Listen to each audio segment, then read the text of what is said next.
Bab 985. 6 tahun lalu tidak bisa mengalahkanku, sekarang juga tidak akan bisa. Yaitu dipukul. Plak. Nathan menampar wajah Linda Kaloka.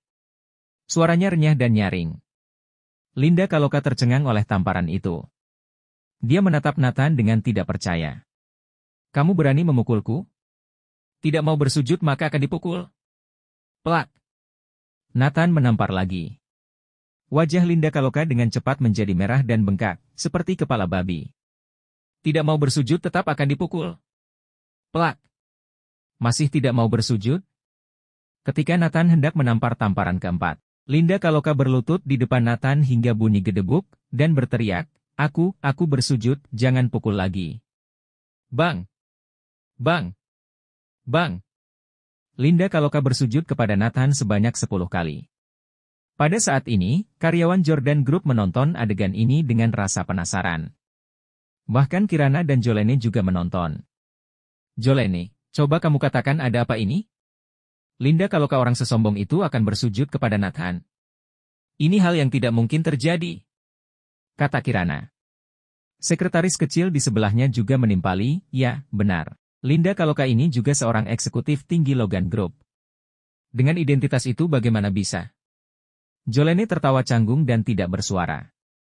Karena dia adalah bos Jordan. Dia berkuasa. Melihat adegan berikut, Kirana menjadi semakin penasaran dengan Nathan. Pria itu sekali lagi diselubungi selapis rasa misteri. Depan pintu perusahaan. Nathan tertawa, jika kamu patuh bersujud, tidak perlu mendapat tamparan. Setelah bersujud, Linda Kaloka segera melarikan diri. Dengan mata yang penuh dengan kebencian dan dendam. 6 tahun lalu, Nathan mengusirnya dari Arnemia, memberinya penghinaan yang tidak bisa dihapus dalam hidupnya. 6 tahun kemudian, sekali lagi memberinya penghinaan yang besar. Kebenciannya pada Nathan kembali meningkat. Nathan, tunggu saja, aku tidak akan melepaskanmu. Linda Kaloka menggertakkan giginya. 6 tahun lalu kamu tidak bisa mengalahkanku, apalagi aku yang sekarang. Nathan tidak mengkhawatirkannya sama sekali. Linda Kaloka berlari kembali ke perusahaan untuk menanyakan situasi Nathan kepada Serhan Mathis, dan Serhan Mathis memberikan jawaban yang sangat sederhana, dia tidak berhak mengetahui hal-hal ini. Pada malam hari sesampai di rumah, Claudia tampak bahagia. Bu, ada apa? Terlihat senang sekali. Nathan bertanya. Nathan, kakekmu akan datang menjemputku pulang. Dia ingin mengembalikan identitasku sebagai anak dari keluarga Wilson di depan aula leluhur Wilson, dan menulis ulang di silsilah keluarga. Claudia berkata dengan penuh semangat. Impiannya tidak banyak. Kembali ke keluarga Wilson adalah salah satunya. Setelah Nathan mendengar ini, dia mengerutkan kening. Pada awalnya, keluarga Wilson tidak mengatakan akan mengembalikan identitas ibu. Mengapa mereka tiba-tiba ingin mengembalikan identitas? Nathan tertawa. Dia dengan cepat memahami semuanya. Itu pasti perintah dari keluarga Clark. George berpikir bahwa keluarga Clark tidak menghiraukan lagi masalah yang dulu, tidak mempermasalahkan dia dan ibunya, melepaskan dendam yang dulu. Tapi bagaimana dia tahu ini adalah rencana keluarga Clark? Tujuannya adalah untuk membawa dia dan ibunya keluar dari sini, membunuh mereka di tengah jalan. Keesokan harinya, George secara pribadi datang menjemput Claudia. Ketika ayah dan anak bertemu, mereka bercengkerama. Setelah itu, Claudia bertanya dengan penasaran, Ayah, keluarga Clark meminta ayah untuk mengembalikan identitasku? Apa ini berarti mereka tidak akan mempermasalahkan hal dulu lagi? George tertawa dan mengangguk, tentu saja. Mereka sudah berani membiarkan kamu kembali ke rumah Wilson, pasti tidak akan mempermasalahkan lagi. Claudia menangis kegirangan setelah mendengar ini. Akhirnya kami bisa selamat, bisa hidup dengan tenang.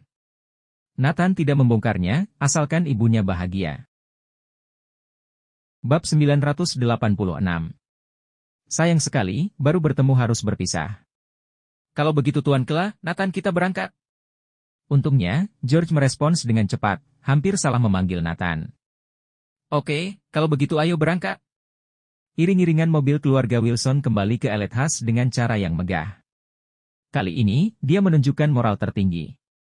Pertama, karena bersalah terlalu banyak pada Claudia. Kedua, karena identitas Nathan. Sepanjang jalan, Claudia sangat bersemangat. Jika keluarga Clark melepaskan dendam mereka, mulai sekarang dia bisa mengangkat kepalanya dan hidup tanpa was-was setiap hari. Begitu iring-iringan berangkat, Tetua Yunus segera mendapat berita. Oke, kita juga berangkat. Beri Nathan hadiah besar. Tetua Yunus tertawa. Segera, iring-iringan mobil keluarga Wilson tiba di Elethas. Melaju ke rumah tua keluarga Wilson di pinggiran kota. Claudia sudah tertidur. Melihat ibunya, Nathan diam-diam berkata dalam hatinya, impian ibu biar putramu yang menjaganya. Keluarga Clark tidak akan pernah mempersulit kita. George sudah terhanyut dalam perencanaan masa depan. Dengan ada Claudia di sini, Nathan mau tidak mau harus mengakui dia sebagai kakeknya. Di masa depan, keluarga Wilson pasti akan memiliki tempat tinggi.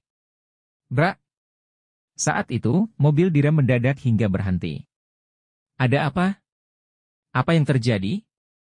George segera berteriak.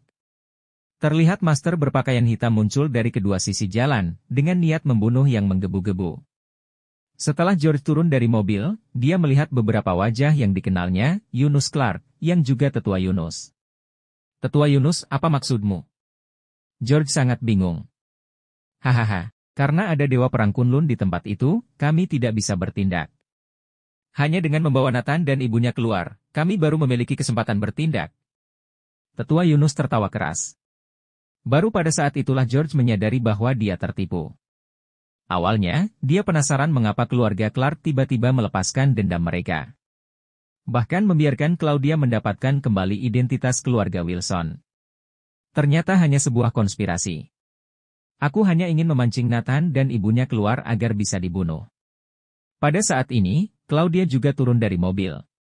Melihat Tetua Yunus, seluruh tubuhnya gemetar. Dia tidak bisa melupakan orang ini. Dia adalah pelayan hebat Logan Clark. Nona Claudia, sudah hampir 30 tahun, kita bertemu lagi. Tetua Yunus tertawa, lalu mengubah percakapan, sayang sekali, baru bertemu sudah harus mengucapkan selamat tinggal. Claudia tertawa pilu, kalian tetap tidak melepaskan aku dan anakku? Hahaha, tidak mungkin. Kamu dan anak haram itu tidak layak hidup di dunia ini. Sudah hampir 30 tahun, apakah kamu masih tidak mengerti kebenaran ini? Tetua Yunus tertawa lebih keras. Mana Logan, apa dia tega membunuhku? Tega membunuh darah dagingnya sendiri? Claudia bertanya. Tetua Yunus mencibir dan berkata, darah daging. Apa anak haram juga layak? Tuan muda Logan hanya punya satu keturunan darah dagingnya, yaitu Cassius Clark. Dia juga hanya memiliki satu istri, Alena Turnage. Siapa kalian? Apa Tuan muda Logan kenal kalian? Berhentilah menjadi wanita jalang. Masih bermimpi menikah dengan klan Clark. Mustahil. Kata-kata Tetua Yunus seperti pisau demi pisau yang menancap di hati Claudia. Hatinya meneteskan darah. Claudia, setelah hari ini, kamu dan anak haram yang kamu lahirkan akan menghilang selamanya. Tuan muda Logan tidak akan memiliki masalah yang merepotkan lagi. Tetua Yunus tertawa terbahak-bahak. Maksudmu kita akan mati? Nathan tiba-tiba bertanya. Kamu anak haram itu? Tetua Yunus bertanya dengan marah.